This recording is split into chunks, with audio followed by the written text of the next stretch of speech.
بسم اللہ الرحمن الرحیم۔ لاسٹ ٹائم ہم پرائمری موٹیوز کو ڈسکس کر رہے تھے۔ میں نے آپ کو تقریباً 3 محرکات بتائے تھے۔ بھوک کا محرک کیا ہوتا ہے، پیاس کا محرک کیا ہوتا ہے، اور ہوا کا محرک کیا ہوتا ہے، اور کس طرح سے یہ تینوں محرکات جو ہیں وہ اہم رول پلے کرتے ہیں انسانی زندگی کی سروائیول کے لیے۔ اسی لیے ہم انہیں بیولوجیکل موٹیو یا حیاتیاتی محرکات کا نام بھی دیتے ہیں۔ آج ہم نے جو محرک پڑھنا ہے وہ نیند کا محرک ہے۔ انسانی جسم کو اپنی معمولی کارکردگی کے لیے نیند کی ضرورت ہوتی ہے۔ جس طرح خوراک اور پانی بہت اہم ہے، اسی طرح سے نیند بھی بہت اہم ہے۔ نیند قدرت کی ایک بہت بڑی نعمت ہوتی ہے۔ یہ جسم کی کھوئی ہوئی توانائی جو ہوتی ہے اس کو دوبارہ سے ریٹین کرنے میں مددگار ثابت ہوتی ہے۔ یعنی انسان دوبارہ سے سونے کے بعد جو ہے وہ اپنی انرجیز کو بحال کر لیتا ہے، اس کی خیالات اور جو اس کی سوچ ہے اس کے اندر نئی تازگی جو آ جاتی ہے، اور ایک ترتیب جو ہے وہ دوبارہ سے آ جاتی ہے۔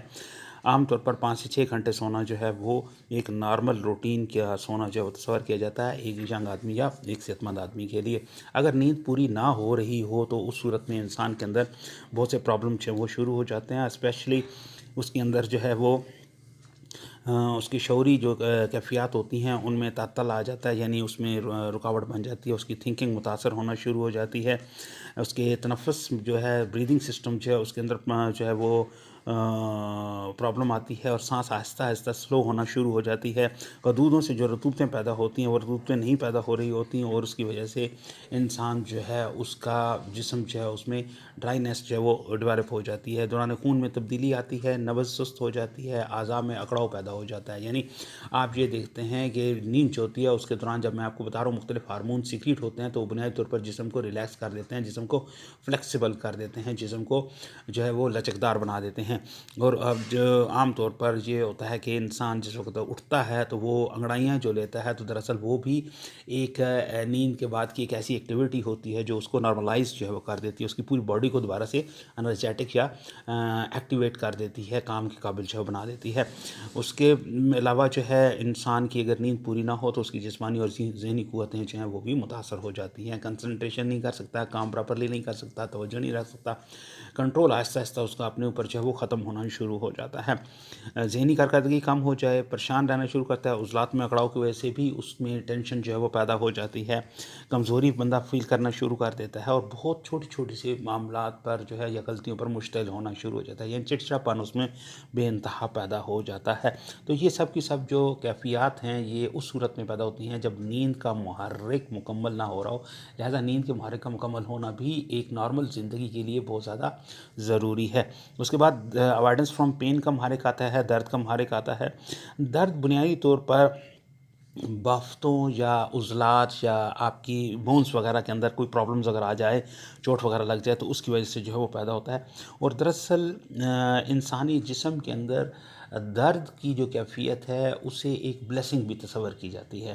اس سینس میں بلیسنگ تصور کی جاتی ہے کہ تمام وہ بیماریاں جن میں انسان کو درد محسوس ہوتا ہے، انسان نے ان کا علاج تلاش کر لیا، اور جیسے ہی درد محسوس ہوتا ہے فوراً اس کی ٹریٹمنٹ شروع کرتا ہے، اور پھر وہ اس بیماری کے خلاف جو ہے وہ کچھ نہ کچھ تحفظ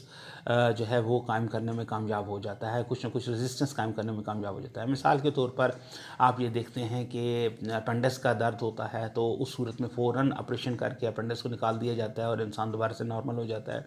ہارٹ کا پرابلم شروع ہوتا ہے تو فوراً ہارٹ کی جو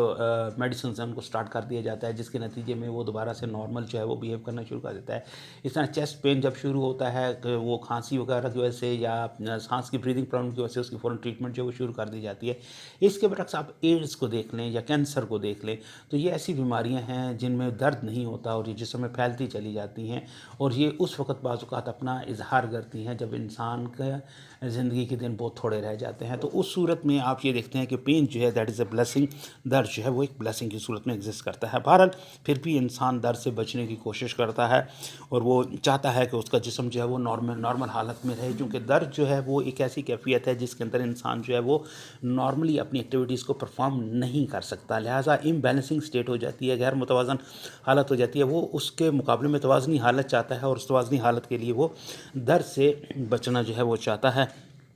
درد ایک ایسا دفاعی نظام ہے جو آنے والے خطرات کے متعلق پہلے باخبر کر دیتا ہے۔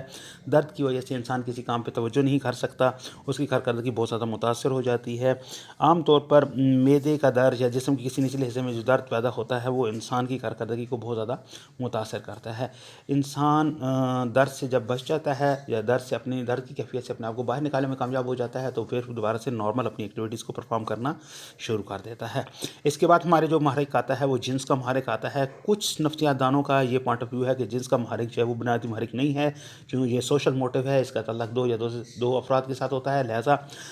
اس صورت میں جو ہے وہ ہم اس کو پرائمری موٹیوز میں نہیں فال کرا سکتے۔ لیکن کچھ ایسے احباب ہیں، کچھ ایسے نفسیات دان ہیں جو یہ کہتے ہیں کہ نہیں، اس کا تعلق چونکہ ہارمونز کے ساتھ ہے، اس لیے ہارمونز انسانی جسم کے اندر موجود ہیں اور ان کی امبیلنسنگ سٹیٹ جو ہے وہ انسان کے اندر ایب نارمیلٹی لے آتی ہے، لہٰذا اس کی نارمیلٹی کے لیے، نارمل زندگی گزارنے کے لیے اور سروائیول کے لیے جو ہے اور کنٹینیویشن آف جنریشن کے لیے، یعنی نسل کو آگے چلانے کے لیے اس محرک کی تکمیل کا ہونا جو ہے وہ بہت زیادہ ضروری ہے۔ عام طور پر جو ہے اس جنسی سرگرمیوں پر آموزش، سماجی رسم و رواج، آب و ہوا، خوراک اور عمر کا گہرا اثر ہوتا ہے۔ جنسی خواہش کی تسکین کی معاشرہ کھلا اجازت نہیں دیتا، لہٰذا اس کے لیے پراپر جو ہے وہ تہذیبی پروسیجرز جو ہیں وہ موجود ہیں، جیسے شادی وغیرہ، نکاح وغیرہ کرنا، یہ چیزیں موجود ہیں۔ فرائڈ جو ہے اس نے جنسی تحریک کو بہت زیادہ اہمیت دی ہے، اس کی مکمل تھیوری جو ہے وہ جنسی اہمیت پر ہی ایگزسٹ جو ہے وہ کرتی ہے اور وہ جنسی تسکین کو ایک بہت زیادہ اہمیت دیتا ہے کہ اگر یہ نہ ہو تو بہت سی جو ہے وہ پیچیدگیاں، جسمانی پیچیدگیاں پیدا ہو جاتی ہیں۔ لہٰذا اس کے علاوہ جنسی تسکین جو ہے اس کے ذریعے سے انسان نہ صرف نسلوں کی بقا جو ہے اس کو جاری رکھ سکتا ہے، بلکہ ایک اسے سکون اور تسکین بھی حاصل ہوتی ہے اور وہ ذہنی دباؤ سے بھی اپنے آپ کو جو ہے وہ ہٹا سکتا ہے۔ اگر یہ محرک، اس محرک کی تکمیل نہ ہو پراپر وقت پہ تو اس صورت میں انسان کے اندر ایب نارملٹی، ذہنی تناؤ، بے چینی پیدا ہو جاتی ہے اور کسی حد تک اس میں احساس کمتری بھی پیدا ہو جاتی ہے اور وہ اپنے آپ کو معاشرے کا نارمل فرد ہے وہ نہیں سمجھ پاتا۔ اس کے بعد ہمارے پاس مادری محرک آتا ہے۔ مادری محرک کا تعلق ماں کی شفقت اور محبت کے ساتھ ہوتا ہے۔ یہ بچوں کے اندر شروع سے موجود ہوتی ہے۔ آپ دیکھتے ہیں بچیاں چھوٹیاں جو ہیں وہ گڑیا سے کھیلتی ہیں، ان کا بنیادی جو ایک امپیکٹ ہے وہ کیا ہے کہ نیچر نے انہیں بنایا ہی اس طرح ہوتا ہے کہ انہوں نے گروم کرنے کے بعد جو ہے وہ ایک ایسے سیٹ اپ کے اندر جو وہ جانا ہوتا ہے۔ بچے سے لگاؤ کا جو اور اس کی حفاظت کا جو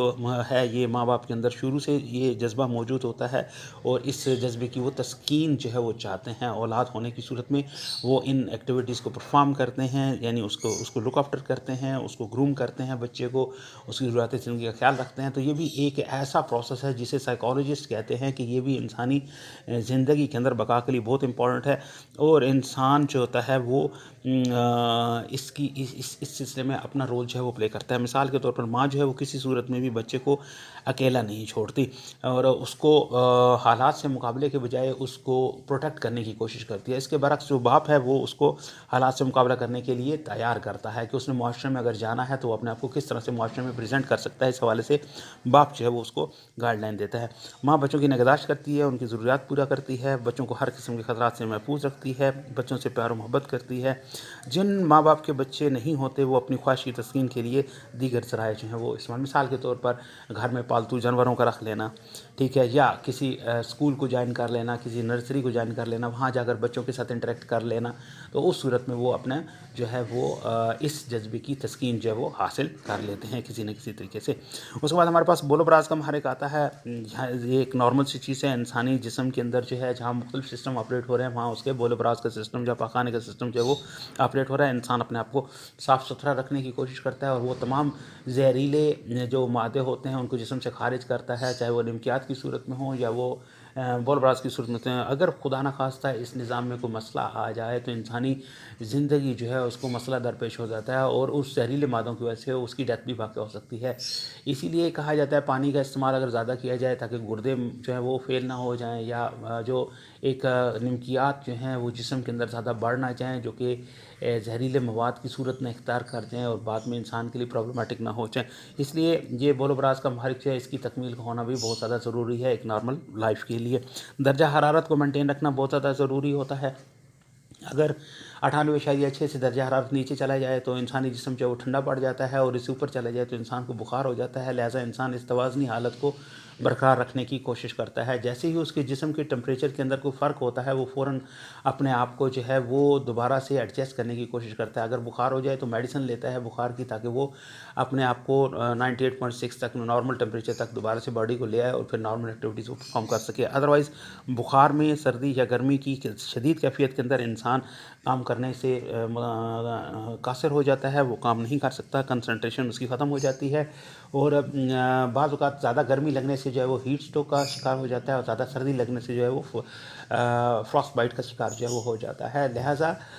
وہ ایک نارمل ٹمپریچر جو ہے وہ چاہتا ہے اپنے سروائیول کے لیے. تو میں نے آپ کو یہ 10 محرکات جو ہیں وہ بتا دیے ہیں جو کہ آپ کے پرائمری موٹیوز ہیں, بایولوجیکل موٹیوز ہیں. ان کی تکمیلیت کے بغیر انسان کی زندگی خطرے میں پڑ جاتی ہے. ان کی تکمیل اگر ہو جائے تو انسان نارملی فزیکلی انداز میں اپنی زندگی جو ہے بسر کر سکتا ہے. نیکسٹ انشاءاللہ ہم لرن موٹیو یا سوشل موٹیو یا اقتصابی محرکات, سماجی محرکات, سیکنڈری محرکات, انہیں ہم نیکسٹ ٹائم دیکھیں گے. اس سے ریلیونٹ اگر کوئی کوشچن آپ کے ذہن میں ہو تو آپ مجھ سے پوچھ سکتے ہیں. I will give you the answer up to your level of satisfaction. May God bless you.